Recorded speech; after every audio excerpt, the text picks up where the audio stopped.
Frugal living for Zimbabweans at home and in the diaspora. Hello, Salibonani Magadi Yenyu. Welcome to the channel. My name is Forbes. So today's topic is all about frugal living. Kushandisa mari zvinemwero uye kuchengetedza mari. Inflation is hitting hard all over the world, not just in Zimbabwe, but also overseas in the diaspora. Inflation is hitting hard. Rentals are very expensive. Groceries and everything else is going up, yet salaries and wages are not keeping up. So here are some of the frugal hacks that can help you thrive during these difficult times, where you need to spend wisely and where you need to know what to buy and how to save. So whether you're in Harare, you're in Bulawayo, Cape Town, United States, London, Australia, or whichever part of the world that you are in, you need to know these hacks and begin to use them on a day-to-day basis to try and improve your life and to try and sustain you through these difficult times. It is so easy to fall into the trap of using systems like credit cards when you go overseas and buying furniture and other things that are way out of your reach, way above your salary level. So we need to be very smart and wise and begin to spend only what we have or even below what we earn, so that we can at least then live a much easier and wiser life going forward. So in essence, frugal life doesn't necessarily mean that uri kutambura or uri murombo or anything. It just means that you are wiser and you know how to spend your money, and you're spending what you have, not what you don't have. And it will also teach you ways, it will give you the discipline to spend on what you have, and ways on how to spend, and other options of buying and buying things that are necessary and selling things that are not necessary in our day-to-day lives. So like I said, guys, inflation isn't just in Zimbabwe. Inflation is actually all over the world. Countries, big countries and superpowers are reeling with inflation as we speak. I'm sure you are seeing the news everywhere. On TV, people are changing their trade deals, their trade agreements to try and adjust and to make life easier. So that is a red flag for people at home, especially when you have high expectations from your relatives overseas. Life is equally difficult overseas. Rentals are crazy expensive overseas, too expensive. Even if you buy the house, they're also very expensive. The groceries are equally expensive. So that is why we need a shift to frugal mindset. Frugal living for Zimbabweans in the diaspora. So this is for Zimbabweans in the diaspora, where life can be very expensive, and if you are not wise, you can fall into the trap of using credit cards and other means of spending what you don't really have, and you end up working 20 years, 30 years without anything that you can call your own. So here are some hacks that can help you thrive through these difficult times. Cut back on non-essentials. If you have a gym membership that you're not using, cancel it. If you have cable TV that you rarely get time to watch, cancel it. If you have Disney Plus that you rarely watch, cancel it. If you have Netflix and you rarely get that chance to sit down and watch it, like me, cancel it. At least try and use free platforms and libraries. Cook at home. Eating out daily can eat into your pocket, and it can be very expensive when you look at it at the end of the month. So rather instead, learn to cook at home, learn to have all your meals at home. If you can maybe perhaps cook a meal that can last you a week, even better. You can cook your meal and maybe perhaps put it away in containers in the fridge and just get to warm it and eat it. So thereby you have saved time to cook every day, you have saved electricity to cook every day, you have saved money to eat out every day. If you buy a lot of water, bottled water, cut that out. Instead, buy a water bottle and drink water from the tap at home, because majority of the countries overseas in the first world countries, their water is very safe to take from the tap for consumption. So rather, you can always put your water in your water bottle and take it with wherever you go. Likewise, for things like coffee, I know a lot of people love their coffee to wake up and to concentrate or to recharge. You can also maybe buy yourself a big flask, make your beautiful coffee at home, and get it with wherever you go, thereby cutting all those $5, $6 coffees that we buy on the road or on the go. Second-hand smart. Second-hand doesn't necessarily mean that everything that you buy is bad. Some of the things that you find in these places that sell second-hand items are pretty new, and you're actually getting all those things at the quarter of the price or even much cheaper than the quarter. For example, thrift shops, they sell things at very minimal prices. So if you're looking for household items and everything, I would suggest maybe using the thrift shops. If you're not using that, maybe perhaps try the garage sales. There you can even find furniture and all household goods that you might need at very low prices, and while the furniture is still in pristine condition. Sometimes in these thrift shops and garage sales, you can even sometimes be very lucky to find things like cell phones and laptops, things that you can send home to empower people back at home. Instead of sending remittances of money, you can actually send laptops for resale, and you can send cell phones for resale. So some of these things, you definitely get them at much cheaper and much better prices. So I hope it's an idea to consider for whoever is watching this channel at this moment in time. Share where possible. Learn to share where it's possible. Sometimes overseas, the rentals are very crazy. Like I said, they're very expensive. So you can at least maybe perhaps share a house to cut down on the cost, and share that vehicle, carpooling together. You drop each other off if you start and maybe perhaps work at the same times. Like the part of the world where I am, it's quite possible. Most people start work at 8 and finish at 4:30. So if the instance is the same wherever you are, you could possibly do the same. Use one vehicle, carpooling, and you go and drop. You go to work and likewise coming back. If not at work, if not at home, you can also still try and use carpooling with some other colleagues, if you have colleagues that are staying closer to where you are staying, and save money. Be intentional with remittances. Instead of sending money back home for consumption, maybe perhaps it's time you consider sending tools home for use in other areas, and get those people at home to be employable or to employ themselves and begin to make money. So it will cut on the idea that you'll be sending money home all the time. Instead, they have tools that can bring the money in. You can send seeds, you can send building materials, you can send things that grow value back at home.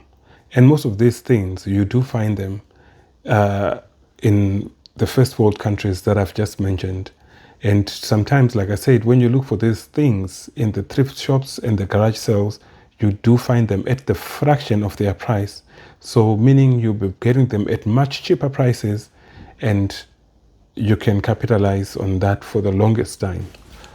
Frugal living back at home. I know Zimbabweans are masters at frugal living.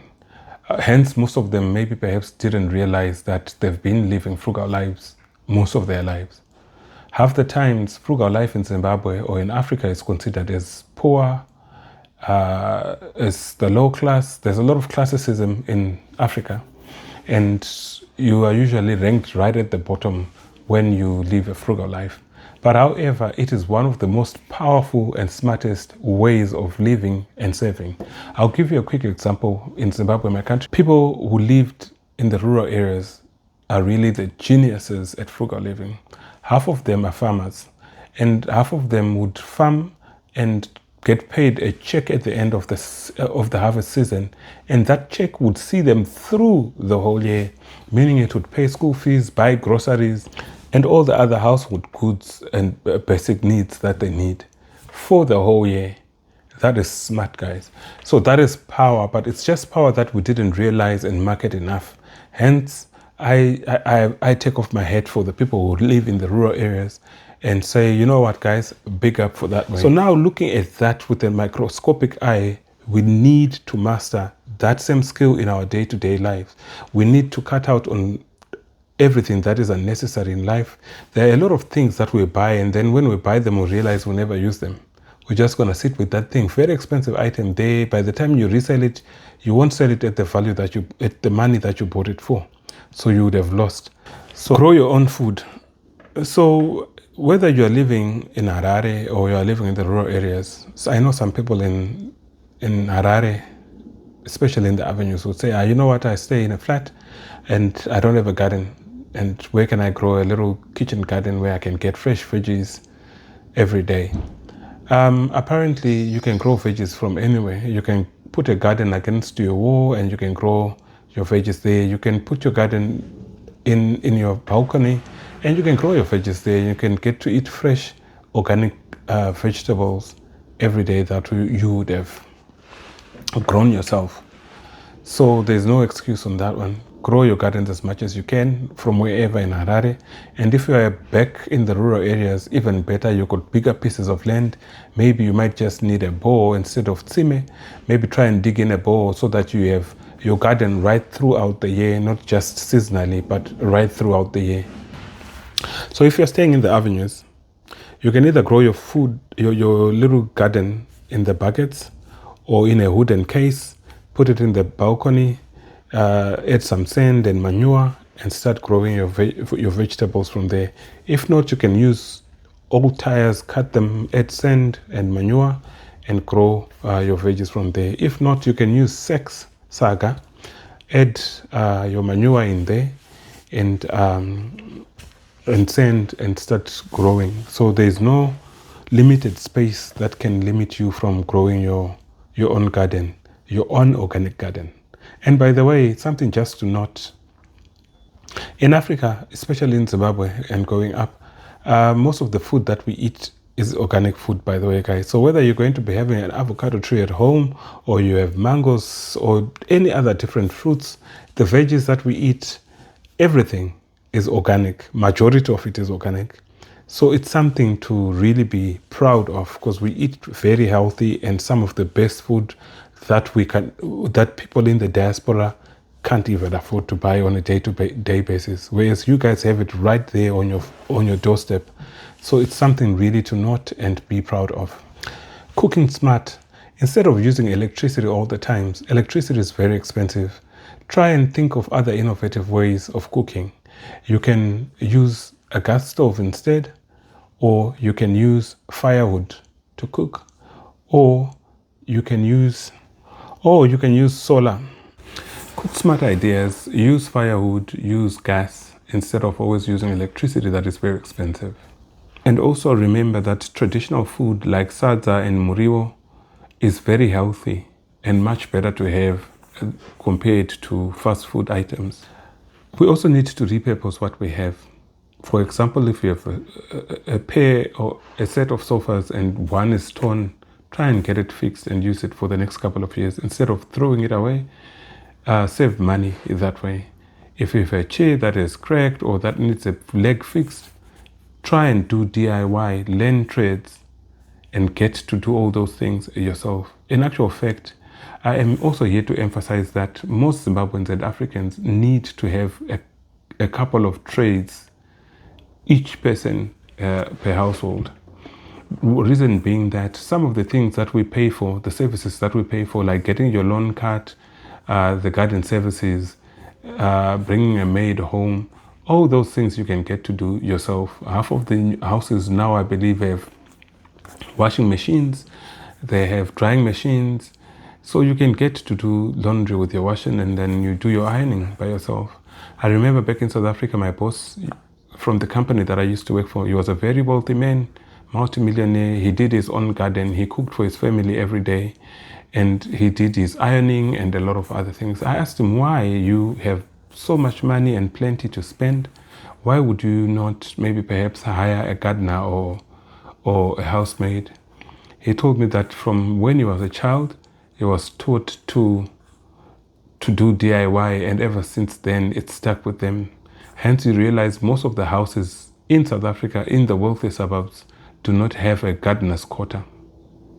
It's mainly due to that. Most white South Africans do their own DIY. They replace their cabinets, the kitchen cabinets themselves. They do a lot of trades themselves to try and cut down on costs and save money by all means necessary. So it's one thing that we really need to consider in Zimbabwe and Africa beyond. Half the time, if we look maybe perhaps in West Africa in countries like Nigeria, you realize that they even have a gate man at the gate. So you employ someone to open the gate for you, which you can simply do by yourself, or you can get an automated gate to do that for yourself. It's some of those things really to consider. I might not know the other reasons why they employ Getman, but I find that a very weird way and one way of losing hard-earned cash. Learn to buy things as a group. Buying things as a group makes it much easier and better to buy in bulk and easier to negotiate prices down. So when you buy things in bulk, for example, it's a community group of 10 families. They put their money together and go and buy their groceries. They go and buy their groceries monthly. You see, it will be much easier for them if they go into the wholesale, super macro, they go to the bulk trade side, they negotiate the prices of things down because they're buying in bulk anyway. So it becomes way cheaper compared to one who goes to the usual supermarket, fills up a trolley with groceries and buys. You realize at the end of the day, the one who bought a trolley of her groceries would have spent way more than the ones who would have come together and bought in bulk as a group. So I know most African ladies do it when they do what they call round in Zimbabwe or mukando.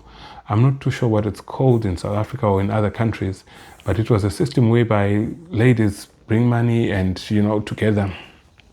And they called it round. I'm not too sure the correct term for it. But ladies would come together and they would say, okay, this month we're going to give so much to this lady, the next month to the following one, the next month to the other. And then sometimes they would also save money to then do their year-end groceries, which was a brilliant idea. But then that year-end grocery part is the part that I like the most, where I would really want to encourage most of our African women to consider doing it on a monthly basis, but only for the sake of buying groceries in bulk. So you come together, you put your monthly money together, you go to a certain wholesale wherever you are, bulk side, buy as much groceries as you can. If you can maybe make it easier, if not monthly, you can do it quarterly instead, and buy groceries that will last you 3 months. And again, the next 3 months, you do the same. That way you save a lot of money and you also save a lot of time of going up and down to buy groceries. Africa, it's time we focus on trades and skills. Trades and skills are very necessary, not just for work or for the purpose of correcting things at home. You can actually create jobs via trades. So when I talk of trades, I'm talking of things like building, plumbing, things like painting, mowing your own lawn, doing your own gardens, and baking, carpentry, solar installations, and others. So the moment we get that experience, guys, there's going to be a great shift in mindset. There's going to be a great shift even in our wealth at home, because one, we're going to cut out bringing people to come and work on our plumbing and then we pay them. We're going to cut out on a person who will come and renovate your house. You'd rather do your own house renovations yourselves because you have the experience, and you can paint your own houses, you can change your tiles by yourself and everything. So all those things will amass you with so much wealth and power to cut out on bringing expertise that you pay for. Instead, you do all those things up to the standard that you want. So I think it's high time we embrace trades. Let's encourage even all our kids to start thinking along the trade lines. Because if we're looking at life as we speak right now, AI is coming in and AI is going to be causing havoc, especially in the employment sector. But for majority who are doing trades, they're not going to be affected by AI. Plumbing is not definitely going to be affected anytime soon. Likewise, building, painting, cutting the grass, making the gardens, your carpentry and all that, solar installations and everything. So those things we need to encourage we need to do them ourselves and even encourage our kids to empower our kids with such skills going forward. With Frugal Life, you're probably likely going to live a much freer and better life without regrets and without a lot of debt in your life. Set your goals, buy your land, build your house, develop anything if you already have land, invest in your business, and invest in your kids' future. All these things are easily possible to do if you shift your mindset to frugal mindset. Save, invest, and create something for your future. Guys, if you have watched up to this far, thank you so much. Please consider subscribing to our channel. And if I missed some of the frugal hacks, please share them down in the comment section so that at least we can help each other going forward. Otherwise, like this video and other videos on this channel and share with family and friends and whoever who needs to hear this. Stay blessed. I'm out.